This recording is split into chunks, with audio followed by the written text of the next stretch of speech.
Hello, hello, hello. Peace, peace, peace in the building. Hello, everyone. Let's get a few people in here and I'm going to check my sound. It is Monday night. And we are live. Today, we are going to create. If you can hear me, give me say something in the chat for me. Otherwise, I got to try to find it to make sure that you can hear me. Let me know in the chat if you can hear me. I see a couple people are here live, but come on in, come on in. We are here tonight. We are going to talk. We are live on a lot of different platforms. If I tried to name them, I'd probably forget one.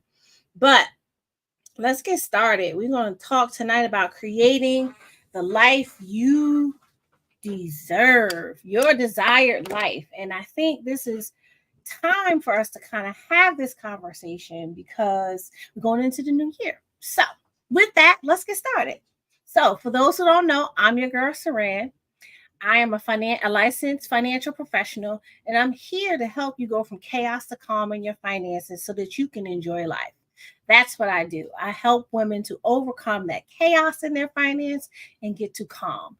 And chaos stands for can't handle any obstacle or setback. That is chaos. And the calm is we're going to have confidence. We're going to have abundance. We're going to be leaders and we're going to leave legacies and we're going to have money mastery.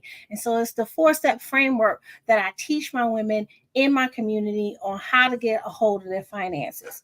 But one of the things that I'm finding in talking to women and working with them is that I noticed that they don't have a clear vision for their lives. They don't even really know what they want. They're going from thing to thing, just getting it done, right? Just getting there, grinding it out, making it happen. Nothing wrong with making it happen because making it happen happens, right? But today we're going to talk a little bit about setting some real goals for yourself in various areas. Now, I usually like to drop a little weekly affirmation, and today I'm going to drop one here in the chat. It is this week's affirmation is I feel a deep sense of gratitude for the abundance in my life. I feel a deep sense of gratitude for the abundance in my life. If you're with me and you feel this, you can just, say, post it in the chat, or you can share this affirmation with your friends and family. But I find it is so important to speak life into your life each day. I feel it's important to show some gratitude in the various places and spaces that you're in, because gratitude brings more gratitude. And here's how it works. You ever heard of a little word called momentum? The more you're grateful for, the more you express it, the more things you can become grateful for, because we begin to attract the things that we want in our lives. So that's why I always start my day with something, with a point of gratitude.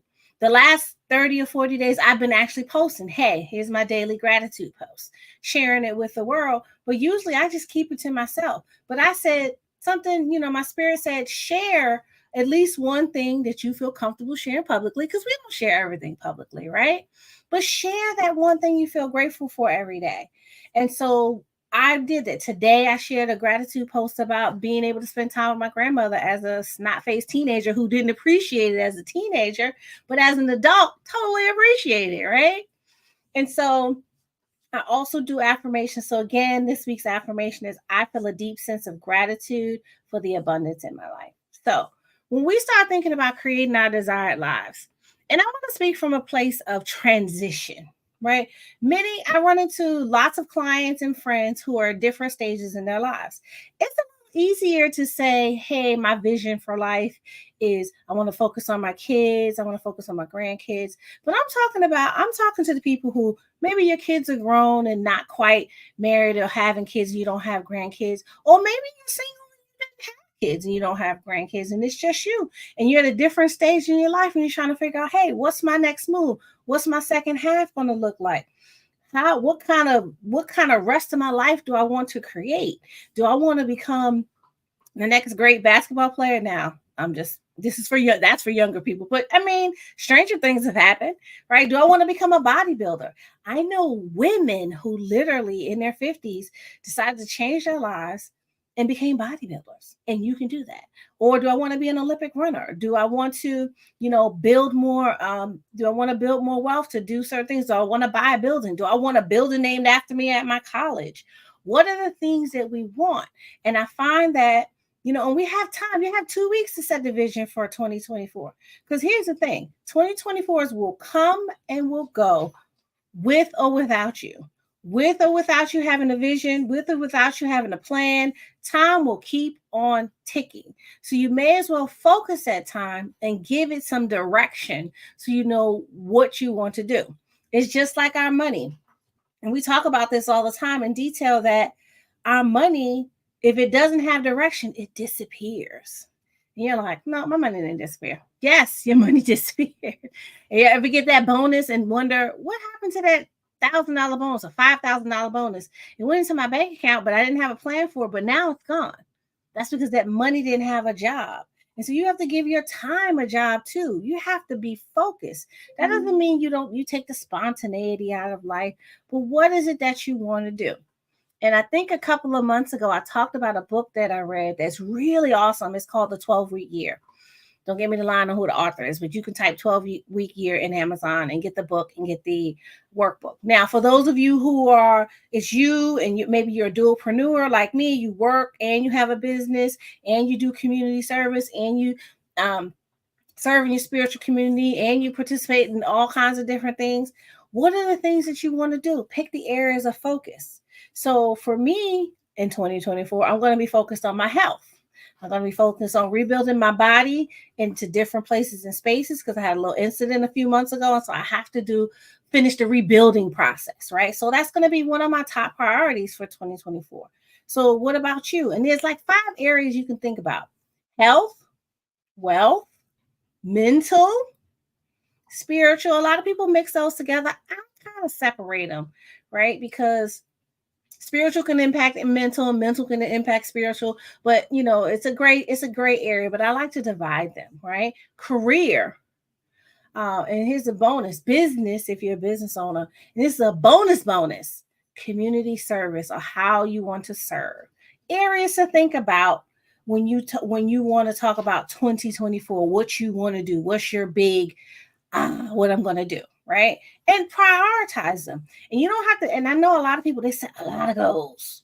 Listen, you don't want to set 11 goals for January 2024, which is 2 weeks from now, and wake up January 5th like, forget it, this is too much. I can't do this. But what you want to do is make small goals. Make a small plan. So your first goal might be, you know what? I'm just going to walk for 15 minutes, right? So for me, that's a big deal. For others, it may not be. That's my first goal, is be able to walk for 15 minutes. Can I go outside and walk for 15 minutes with my dog? That's my first goal. One of my first challenges that I have. And I'm actually going to hopefully be able to start this weekend. I'm not waiting until January, right? My financial goals. Okay, well, how do I want to level up in a different place in my finances? For me, my financial goals are different because I'm looking to do some business investments. I'm looking to buy some additional properties. I'm looking to do some things that are outside of where most people may be financially. So I'm looking at that. But for my business, I'm looking to take my business to the next level. My plan is to 10x my business. So I'm going to be laser focused on my health and my business in 2024, where I'm going to be just getting things done in record time and giving myself 3 days to do amazing things and get it out and get it marketed and get promoted and get it connected and get it into people's hands. Because a part of my push from God is, I gave you an assignment, and if you don't do it, what's going to happen to the people assigned to you? And so I'm pushing myself to meet that. And so what kind of life do you want to create for yourself? So for me, it's going to be fun. It's going to be exciting. It's going to be some challenge in there, but I'm going to be having a lot of fun doing what I'm doing. And so if you're not setting goals that you enjoy, maybe you should revisit them. Something should be fun in your life. And that's all I'm saying. So, how are you going to do that? And that really becomes one of the things that we have to look at and focus. focus on some of the fun things, focus on the joy, focus on the things that are going to bring us peace. In 2023 was a year of peace and calm and transition. And wouldn't you know it, it was a very challenging year, but what it did was it showed me how to enjoy the peace and calm and tranquility that I had. There were some things that shifted away, some challenges. I got rid of a lot of stuff. I am like a super duper minimalist, not because I don't like stuff, but because I don't like cluttered energy. I don't like chaos. I want things to feel free flowing around me. So I had to ask myself hard questions, say, do you really need 10 of these? Do you need to keep every card that you've ever received since you were 13? Okay, yeah. So now I'm telling my dirty lunch, but I don't have them anymore because I got rid of them. But all I'm saying is these are the hard questions that we have to ask ourselves when we decide we want to go somewhere else. I decided I wanted to go somewhere else. I wanted to become a better me. I wanted to reinvent who I was. I'm become a different version. And so I had to push forward with that. The other thing I'm going to be doing, I'm going to be changing my hair. I'm going to be changing my wardrobe. I'm going to be pushing myself to a different me that I've never been before to allow myself to grow. Not out, but mentally, spiritually, and emotionally, and financially. Most of us want to get a little slimmer, and some of us want to get a little thicker in specific places. But for me, I just want to grow mentally, spiritually, financially, and physically. And so, but being specific is going to help to direct that.